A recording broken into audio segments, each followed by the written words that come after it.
Halo, perkenalkan nama saya Rosdiana dengan NIM 2104045010003. Nah, dalam video kali ini saya akan menjelaskan dua materi yang telah didiskusikan.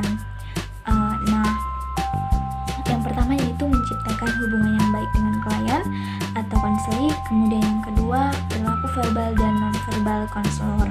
Yang pertama itu menciptakan hubungan yang baik antara konselor dan konselor.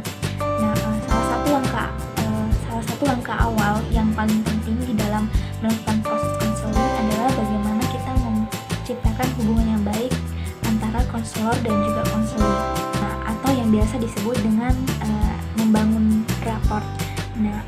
Hubungan yang dimaksud di sini adalah hubungan profesional antara konselor dan juga konseli, sehingga diharapkan dengan adanya hubungan yang baik tersebut dapat mewujudkan keakraban, kemudian kepercayaan, dan juga keterbukaan diri dari konseli.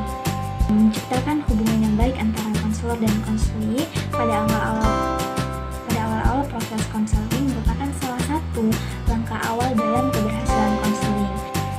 Prosesnya itu seperti kita sedang menyambut seorang tamu. Tentunya kita sebagai pemilik rumah ketika menyambut seorang tamu, tentunya kita akan menyambut tamu tersebut dengan hangat, dengan akrab, dan memberikan kenyamanan pada tamu tersebut. Begitupun dalam menciptakan hubungan yang baik dengan konseli. Konseli di sini itu ibarat seorang tamu istimewa yang akan kita sambut. Kita menyambutnya dengan kehangatan, kemudian keakraban, dan juga memberikan kenyamanan kepada konseli di dalam proses konseling. Sehingga nantinya kenyamanan, kemudian kehangatan yang kita berikan itu yang akan menjadi dasar atau fondasi di dalam membangun yang namanya hubungan rapport di dalam proses konseling.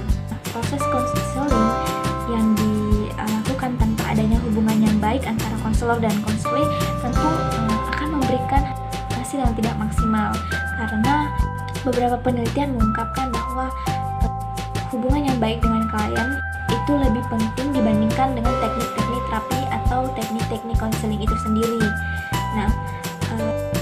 Artinya percuma kita memiliki atau menguasai banyak teknik-teknik konseling, tetapi jika kita melakukan proses konseling tanpa adanya hubungan yang baik, maka hasil yang diberikan pun tidak akan maksimal, tidak akan efektif, tidak akan memberikan hasil yang baik di dalam proses konseling itu.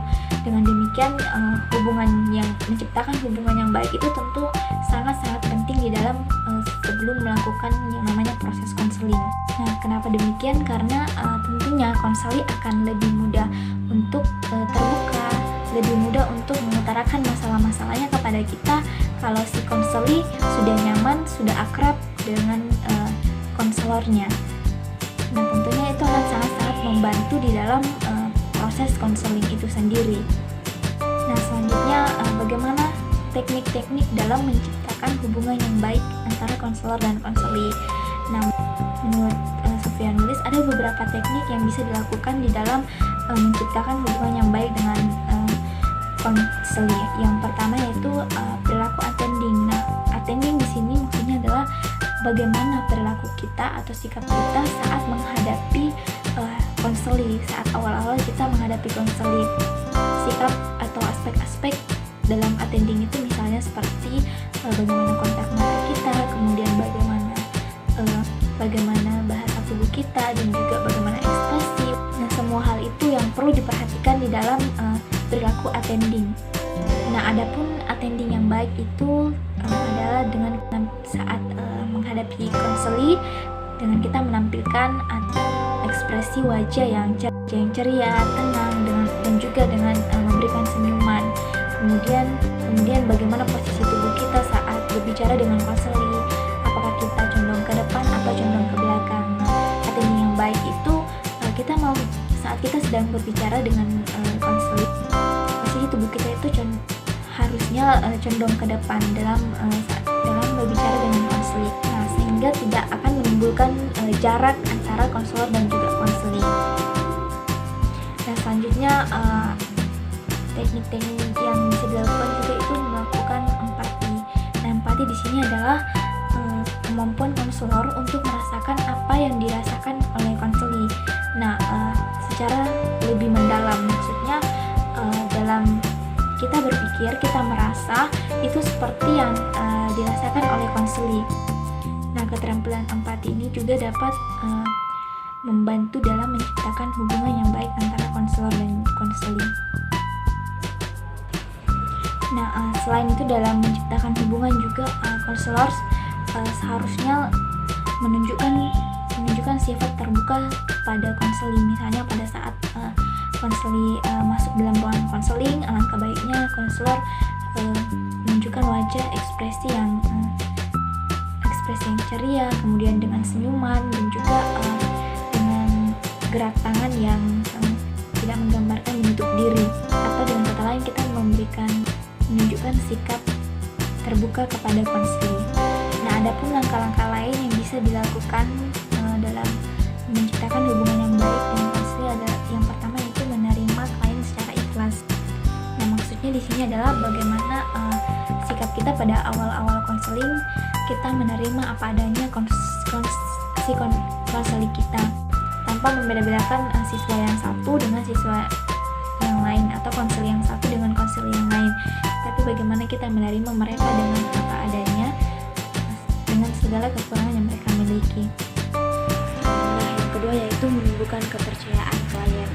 Nah, menumbuhkan kepercayaan klien kepada konselor adalah salah satu hal yang sangat penting untuk dilakukan dalam menciptakan hubungan yang baik. Nah, di sini dalam diri klien harus tertanam bahwa si konselor dapat membantu konseli untuk memecahkan masalahnya. Nah, klien di sini hendaknya dapat percaya bahwa konselor dapat menjaga, bahwa konselor dapat menjamin kerahasiaan dari konseli. Nah, cara yang bisa dilakukan untuk menunjukkan kepercayaan konseli di sini adalah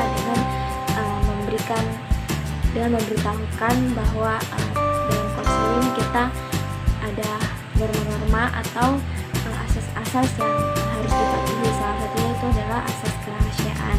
Nah, kita bisa memberitahukan kepada konseli tentang asas-asas tersebut sehingga dapat juga menunjukkan kepercayaan kepada konselor. Nah, selain itu dengan terciptanya hubungan yang baik antara konselor dan konseli juga tentunya akan menimbulkan tentunya kepercayaan kepada konselor. Nah, materi selanjutnya yaitu perilaku verbal dan nonverbal konselor. Nah, apa sih itu perilaku verbal dan juga perilaku nonverbal? Perilaku verbal sendiri adalah perilaku yang diwujudkan melalui kata-kata, sedangkan perilaku nonverbal adalah perilaku yang ditunjukkan melalui gerak-gerik atau isyarat-isyarat seperti misalnya melalui kontak mata, melalui bahasa tubuh, melalui ekspresi, melalui nada, melalui air muka, melalui getaran suara dan lain sebagainya. Nah, perilaku verbal dan nonverbal konselor dalam situasi konseling bertujuan untuk meningkatkan kualitas hubungan dengan klien yang pada gilirannya dapat meningkatkan efektivitas konseling. Nah, dalam setting konseling, perilaku yang harus ditunjukkan atau harus ditampilkan oleh konselor yaitu adalah perilaku yang membuat konseli lebih senang, lebih terbuka, lebih percaya dan lebih tertarik di dalam proses konseling itu sendiri. Nah, perilaku yang harus ditampilkan adalah perilaku nonverbal konselor yang bersifat positif seperti senyuman, anggukan kepala, dan kontak mata yang konstan. Nah, adapun perilaku yang nonverbal yang negatif, misalnya itu seperti menampilkan muka masam, mengkerutkan dahi, menggelengkan kepala, dan kontak mata yang tidak stabil serta mencibir. Nah, kualitas hubungan konselor dengan klien akan kurang baik jika konselor bersandar dan melihat perilaku nonverbal dari konselor yang negatif. Nah, salah satu variabel konselor atau faktor konselor yang perlu muncul dalam situasi konseling adalah keterbukaan diri. Nah, keterbukaan diri konselor pada permulaan konseling dapat meningkatkan persepsi klien mengenai kondisi yang memudahkan terjadinya kehangatan, kemudian empati, ketulusan di dalam proses konseling. Nah, maksudnya jika konselor terbuka, maka dalam proses konseling maka juga akan terjadi yang namanya kehangatan, kemudian kenyamanan pada konseling itu sendiri. Nah, tingkah laku nonverbal merupakan hal yang sangat penting di dalam berkomunikasi, begitu pula di dalam melakukan proses konseling. Nah, seorang konselor hendaknya menunjukkan tingkah laku nonverbal yang dapat mendukung atau menunjang terciptanya kualitas hubungan yang baik dari proses konseling.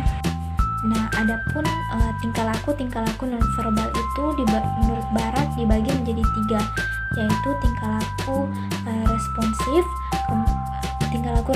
atau tidak responsif, kemudian jenis atau tingkatan bahasa, dan yang terakhir itu tingkah laku verbal jenis pakaian. Nah, tingkah laku responsif di sini itu seperti menampilkan wajah ekspresif, kemudian dengan senyuman, disertai gerak-gerik, disertai anggukan kepala, badan juga agak condong ke depan. Nah, sedangkan untuk tingkah laku yang tidak responsif itu seperti wajah tidak ekspresif, tidak ada senyuman, tidak ada gerak-gerik, tidak ada anggukan kepala, dan badan agak condong ke belakang. Nah, untuk tingkah laku nonverbal dalam hal ini jenis atau tingkatan bahasa, di mana apakah bahasa yang digunakan oleh konselor itu bahasa profesional atau bahasa awam. Kemudian bagaimana jenis pakaian yang digunakan oleh konselor, apakah pakaiannya pakaian formal atau pakaian yang tidak formal. Nah, tingkah laku nonverbal responsif konselor akan menghasilkan persepsi klien persepsi yang baik terhadap keahlian dan daya tarik, serta sikap dapat dipercaya yang lebih tinggi kepada konselor daripada tingkah laku nonverbal yang tidak responsif. Nah, penelitian membuktikan bahwa ada pengaruh signifikan pada tingkah laku nonverbal konselor yang responsif, jenis tingkat bahasa, dan pakaian yang digunakan oleh konselor terhadap persepsi klien tentang keahlian dan daya tarik dari konselor. Di mana konselor akan dinilai sebagai ahli jika menampilkan tingkah laku nonverbal yang responsif, kemudian menggunakan bahasa profesional, dan juga menggunakan pakaian formal atau pakaian yang resmi dibanding menunjukkan tingkah laku yang tidak responsif dan penggunaan bahasa awam, serta menggunakan pakaian kasual atau pakaian yang digunakan sehari-hari. Nah, terdapat beberapa kriteria untuk menilai tingkah laku nonverbal. Tingkah laku nonverbal konselor. Yang pertama itu kontak mata. Apakah yang kontak mata yang ditampilkan oleh konselor itu ada kontak mata atau tidak ada kontak mata? Kemudian apakah konselor melihat terus atau melihat hanya sekilas? Kemudian yang kedua senyuman. Nah, apakah konselor ini menunjukkan sikap memberikan senyuman atau tanpa senyuman? Apakah kemudian yang ketiga itu anggukan kepala. Nah, apakah saat menyetujui sesuatu atau saat dalam proses konseling konselor memberikan anggukan kepala atau tidak? Ataukah konselor memberikan anggukan kepala secara spontan atau tidak spontan? Kemudian yang keempat itu ekspresi wajah. Nah, apakah ekspresi yang ditunjukkan oleh konselor itu ekspresi yang ceria ataukah ekspresi yang lesu? Nah, kemudian yang kelima itu gestur. Nah, di mana gestur ini menunjukkan gestur dengan saat berbicara menggunakan gerak-gerik ataukah tanpa gerak-gerik. Kemudian yang keenam itu suara. Apakah suara yang ditampilkan oleh konselor itu suara lembut ataukah suaranya kasar, ataukah. Kemudian yang ketujuh itu badan. Nah, apakah konselor menunjukkan badannya rileks atau kaku, ataukah posisi badan konselor menjauh atau mendekat. Nah, semua hal-hal tersebut merupakan kriteria-kriteria yang harus diperhatikan, kriteria-kriteria perilaku nonverbal yang harus diperhatikan oleh konselor. Berdasarkan beberapa studi dalam bidang psikologi, 3 area pokok yang relevan dengan efektivitas konseling yaitu kemampuan verbal, tingkah laku nonverbal, dan kongruen antara verbal dan nonverbal. Hal-hal yang dapat mempengaruhi daya tarik klien adalah seperti cara berinteraksi, cara berbicara, perhatian, kemudian penghargaan akan klien, tingkat simpati dan empati, dan juga pakaian yang digunakan oleh konselor. Nah, secara garis besarnya faktor keberhasilan konseling itu dipengaruhi oleh faktor konselor, faktor klien, dan juga teknik-teknik yang digunakan.